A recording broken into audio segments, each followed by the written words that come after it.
Bismillahirrahmanirrahim. Assalamualaikum warahmatullahi wabarakatuh.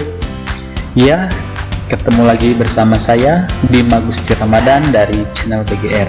Nah, di video pembelajaran kali ini kakak akan menjelaskan mengenai distribusi peluang variabel acak diskrit. Nah, ini ya. Jadi di video sebelumnya kita sudah belajar mengenai variabel acak. Nah, sekarang kita akan ke sini ke pembuatan distribusi peluang. Nah, seperti itu ya, dimana babnya itu terdapat di peluang kejadian dan distribusi binomial untuk matematika peminatan kelas 12 SMA. Mau tahu kelanjutannya seperti apa? Tapi seperti biasa sebelumnya kalian jangan lupa harus like, comment, share, and subscribe, karena subscribe itu gratis. Channel BGR Aji. Next, ikan hiu ikan cucut. Yuk lanjut. Nah, di variabel acak di video sebelumnya kita sudah belajar jenis-jenis variabel acak. Ada dua macam, ada diskrit, ada kontinu. Nah, untuk diskrit kita akan pelajari. Untuk kontinu tidak akan kita pelajari di SMA, paling nanti di perguruan tinggi. Oke, kita langsung aja.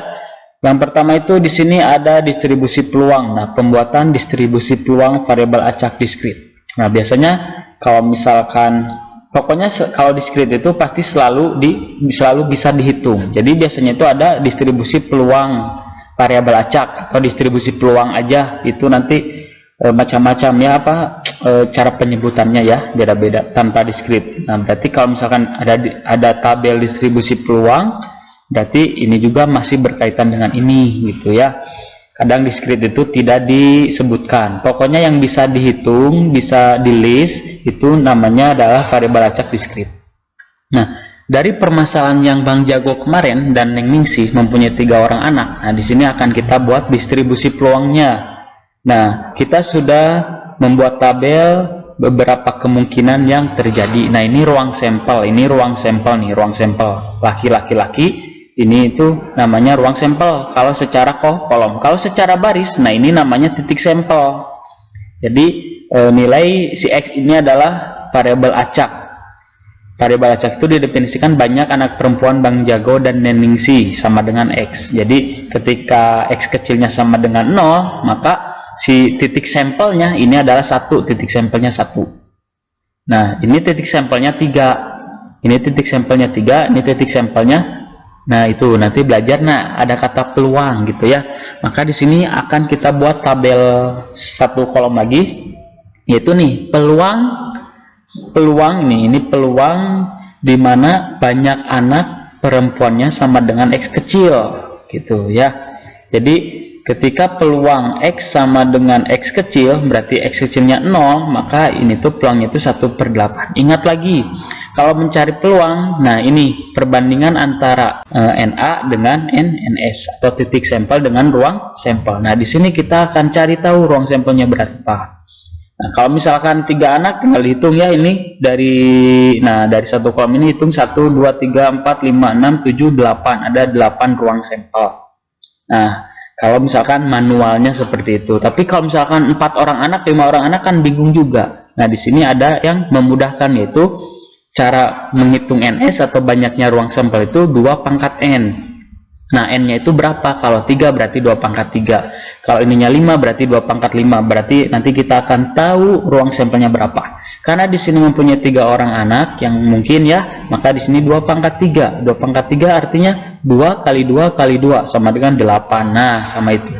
Sama ya. Kemudian kita dapat ini fx. Nah, ini ya. Fx distribusi peluang.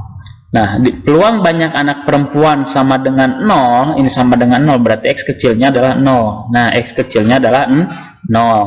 Maka bisa ditulis dalam bentuk matematikanya itu F0 itu akan sama dengan peluang terambil atau peluang anak perempuan Bang Jago dan Neningsih itu sama dengan 0. Itu ya. Itu peluang itu NA/NS, NA-nya itu, nah ini lihat titik sampelnya. Jadi ketika anak perempuan yang nggak ada 0, yang mungkin itu ini laki-laki, anak 1, 2, dan 3-nya itu laki-laki, ada berapa titik sampel? Ada 1. NA-nya 1 per NS-nya 8, berarti 1 per 8. Tulis 1 per 8. Nah, ini juga sama. Ini kan 3, berarti 3 per 8 gitu. Nah, ini cara perhitungan matematikanya manual, 3 per 8. Nah, P X besar sama dengan X kecil, X kecilnya 1. Nah, ini X kecilnya 1.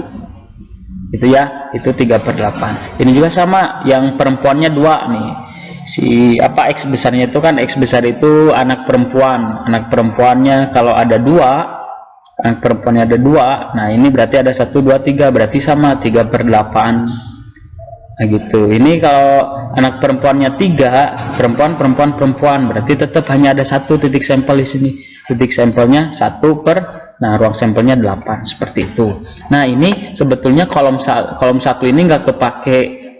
Itu hanya ketika kalian mengelis atau membuat beberapa kemungkinan dari variabel acak, bisa aja dibuat. Nah, tapi yang digunakan untuk tabel distribusi peluang itu yang ini, kolom 2 sama kolom 3. Nah, ini biasanya seperti itu. Nah, gitu. Ocre.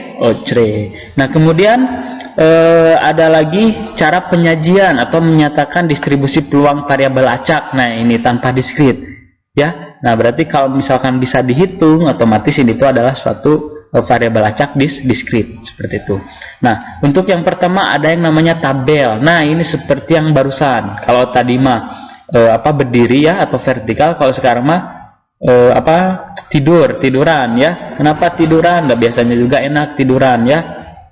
Nah, seperti itu. Dan pada umumnya juga penulisannya itu kalau dalam bentuk tabel seperti ini ya, secara horizontal, menyamping gitu ya. Ini X kecilnya, ketika X kecilnya 0, efeknya adalah 1 per 8. Ininya ya, distribusi peluang. Nah, ini itu adalah tabel distribusi peluang, seperti itu. Kemudian ada dalam bentuk fungsi. Fungsi fx sama dengan ini kurung kurawal. Kemudian lihat di sini yang mungkin terjadi itu 1 per 8 dan juga 3 per 8 ya. Ada dua angka, 1 per 8, 3 per 8. Kemudian ada lagi yang 0. 0 itu untuk X lah lainnya. Nah, menghindari bahwa tidak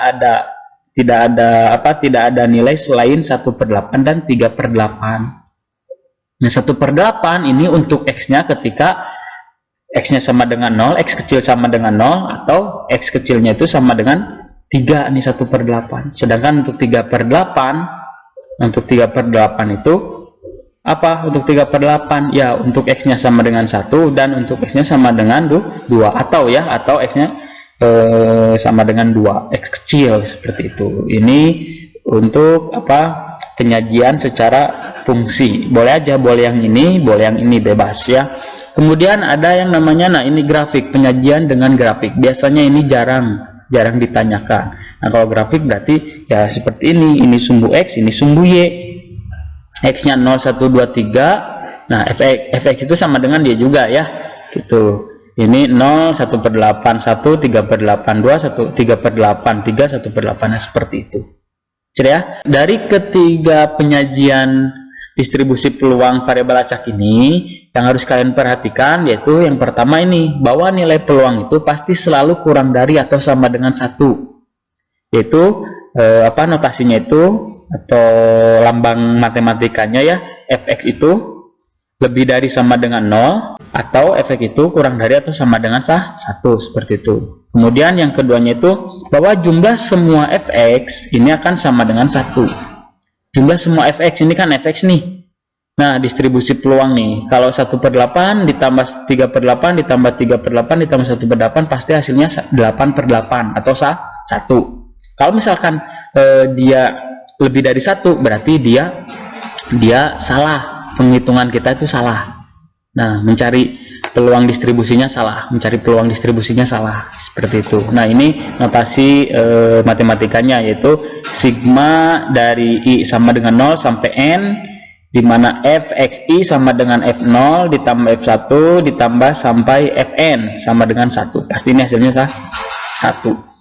Nah, seperti itu. Nah, ini adalah cara mencari distribusi peluang variabel acak diskrit.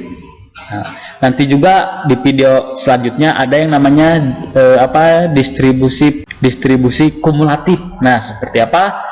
saksikan di video berikutnya, ya. Nah, kemudian untuk lebih memantapkan lagi, di sini ada evaluasi. Soalnya itu sama seperti di video sebelumnya atau di pertemuan sebelumnya. Itu bola diambil berturut-turut tanpa dikembalikan dari kotak yang berisi 4 bola merah dan 3 bola biru atau B, ya, ini M. Buatlah semua kemungkinan nilai variabel acak Y yang menggambarkan jumlah bola biru yang terambil. Nah, ini pertanyaannya di minggu kemarin, ini pasti kalian sudah, ya, yang bagian sudah. Yang belum terus diulangi video pembelajarannya, dilihat lagi.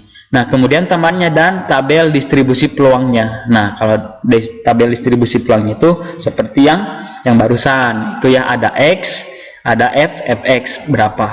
Disajikannya dalam bentuk tabel aja lah, ya, atau mau ketiganya juga boleh, lebih bagus seperti itu. Nah, mungkin itu aja, ya. Nah, nanti di video berikutnya kita akan belajar mengenai distribusi kumulatif. Nah, gitu, ya. Pantengin terus channel BGR, jangan lupa di-share sebanyak-banyaknya agar kawan-kawan yang lain juga bisa mempelajarinya. Kakak Bima Gusti Ramadan pamit mengundurkan diri. Wassalamualaikum warahmatullahi wabarakatuh. See you, bye-bye.